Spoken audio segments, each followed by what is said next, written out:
Hello, welcome back to my podcast Special Season Happy Mothers 2021 with me Rina Anissa yang akan berbagi cerita menarik tentang diri saya yang dimana eksklusif hanya di podcast Ruang dan Waktu. Dan jangan lupa dengerin keseruan lainnya di podcast Cerita di Balik Ruang dan Waktu yang pastinya lebih lengkap, lebih seru, dan lebih menarik lainnya hanya di Spotify, Google Podcast, dan tersedia di akun podcast lainnya. So, don't forget to like, comment, share, and subscribe ya. Thank you.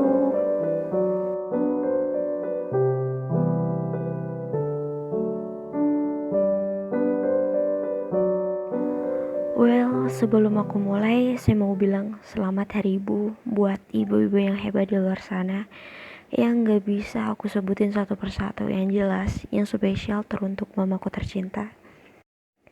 Hai moms, happy mothers. Makasih ya mah, udah menjadi mothers yang hebat buat aku. Udah menjadi pahlawan sekaligus tauladan yang baik buat aku.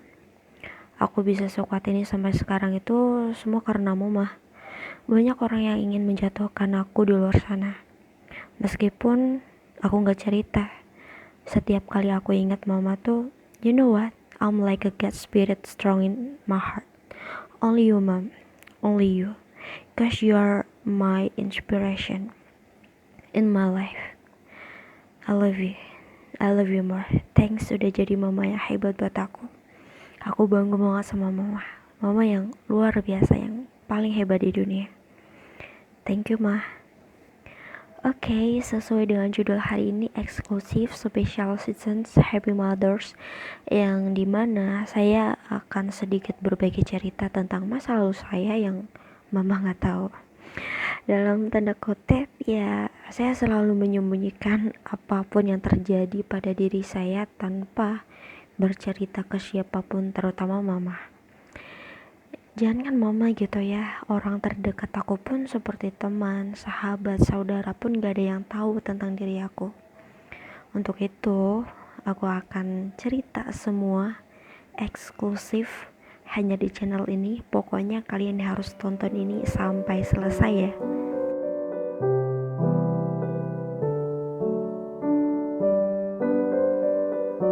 Cerita ini berawal pada saat aku berumur 6-7 tahun.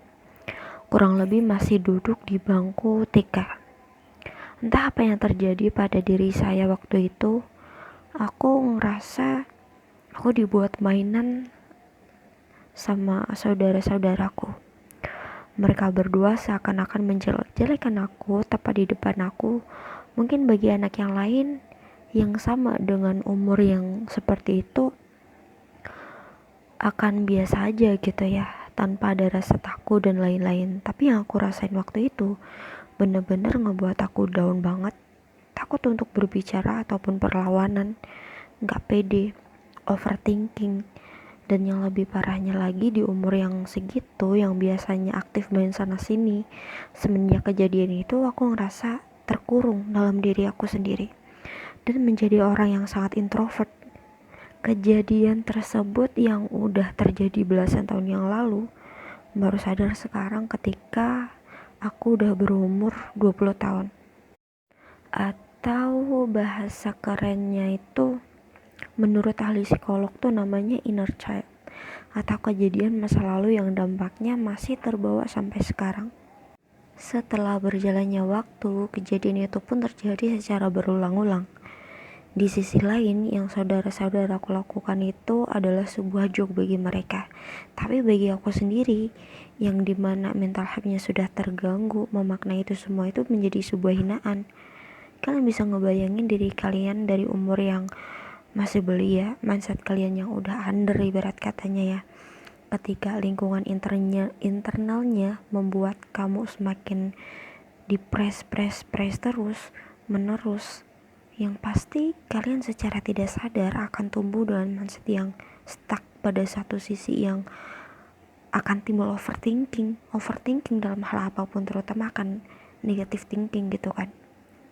Maka dari itu, Banyak orang yang minder, iri, pesimis, dan lain-lain. Itu karena faktor masa lalu yang kurang baik yang terbawa sampai sekarang, yang dimana orang tua gak tahu tentang hal psikologis seorang anak, atau si anak gak punya keberanian seperti aku untuk menceritakan hal ini kepada orang tuanya. Nah, setelah hal itu terjadi, maka tidak menutup kemungkinan aku yang memiliki psikologis kurang baik lama-kelamaan pasti akan merasa takut yang amat sangat ketika aku sendiri mendapatkan atau melihat atau merasakan suatu hal seperti bentakan, pertikaian di lingkungan sekitar. Meskipun bukan aku sendiri yang merasakan, tapi rasa takut itu yang ngebentuk aku menjadi tidak suka atau kurang nyaman dengan bentakan itu ataupun pertikaian itu terjadi. Hal ini terjadi ketika aku berumur belasan tahun. Aku yang tumbuh menjadi orang yang sangat introvert. Berkomunikasi dengan orang lain atau mendapatkan lingkungan yang baru itu menjadi sebuah tantangan yang paling berat buat aku yang introvert. I think aku harus mencoba untuk memahami, men-trigger diri aku sendiri untuk menjadi lebih berani tanpa memperdulikan orang lain. Itu adalah suatu hal yang aku terapkan setiap hari, seperti aku self-talk pada diri aku sendiri, tanpa terkecualikan. Meskipun di sisi lain, I don't have more friends in around me. So little, I don't have friends.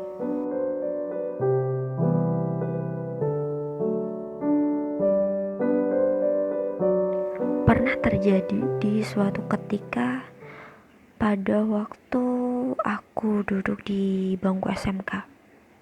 Awalnya it's okay not have problem with other, tapi seiring berjalannya waktu, kok aku ngerasa kayak denial gitu pada diri aku sendiri. Semua temen pada ngejauh secara pelan-pelan sampai pada akhirnya aku benar-benar sendiri dan sendiri. It feels so hard for me if I must to explain again now. Sakitnya tuh masih berasa sampai sekarang. Tapi mau gimana pun, aku harus ikhlas dan berdamai dari kejadian itu. Inti dari permasalahan yang aku alamin pada waktu itu tuh ketika aku mendapatkan kejadian bullying pada waktu SMK. Itu benar-benar sangat tragis banget. Kejadian itu terjadi ketika sekitar aku kelas 1, kelas 2, dan terjadi sekitar 2 tahun lamanya. Dan aku sendiri menyembunyikan itu semua dari orang-orang sekeliling aku, terutama keluarga. Mau cerita ke mereka pun takut gitu. Jadi selama itu pun aku menyembunyikan semua itu, apa yang terjadi sama diri aku sendiri. Sampai dimana aku benar-benar frustasi menahan semuanya. I think I'm so stupid. Aku bodoh banget. Saya pernah berpikir untuk pindah sekolah atau berhenti sekolah atau udahlah aku mau mati aja, udah capek dengan kehidupan ini. Dengan menahan rasa sakit dan rasa trauma di mana masa kecil yang membuat aku semakin berpikir dangkal gitu kan. Sampai akhirnya ingin mencari hiburan yang entah gimana caranya, main sana sini yang gak jelas sampai gak ingat waktu dan lain-lain. Dan di waktu yang bersamaan, lingkungan internal dan eksternal aku pun sama aja gitu, membuat aku semakin gak suka dan dangkal banget. I can't happy, aku gak bahagia sama sekali. It's so crazy. Tapi berjalannya waktu aku sadar dengan apa yang terjadi pada diri aku. Aku sadar semesta lagi merencanakan ini semua agar aku tahu maknanya. Tapi pada saat itu yang terjadi sama diri aku adalah aku selalu memberontak karena gak tahu lagi harus ngelakuin apa dan bagaimana gitu. Dan sekarang ketika aku flashback tentang apa yang terjadi pada diri aku hanya bisa tersenyum dan bangga aja pada diri aku sendiri yang sekarang Lagi dan lagi mama gak tahu soal ini. Dari kejadian masa lalu, aku mencoba untuk lebih ikhlas dan berdamai pada diri aku sendiri. Meskipun itu sangat sulit sekali dan butuh proses yang panjang. Aku sadar bahwa diriku adalah seorang introvert. Aku mencoba untuk mengevaluasi diri aku sendiri dari masalah-masalah yang ada dari masa kecil sampai sekarang. Aku belajar tentang dunia psikolog. Aku pahami secara betul apa yang terjadi sama diri aku. Sebenarnya aku tuh kenapa gitu. Dan ketika aku udah menemukan jawabannya,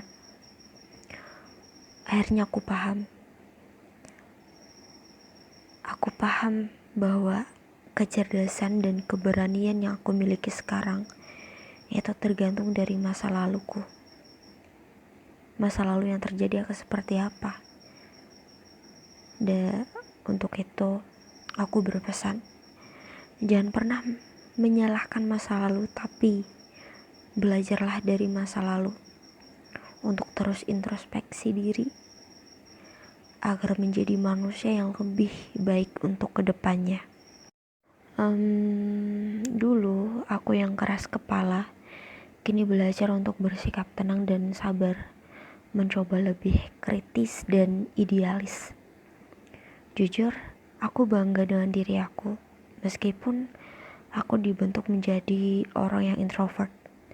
Aku jadi banyak banget belajar tentang kehidupan yang aku ambil dari masa lalu yang aku alamin sendiri. Itu benar-benar suatu hal yang tidak aku duga. Kok aku bisa ya lewatin semua itu? I don't know. Banyak hal yang gak bisa aku sebutin satu persatu.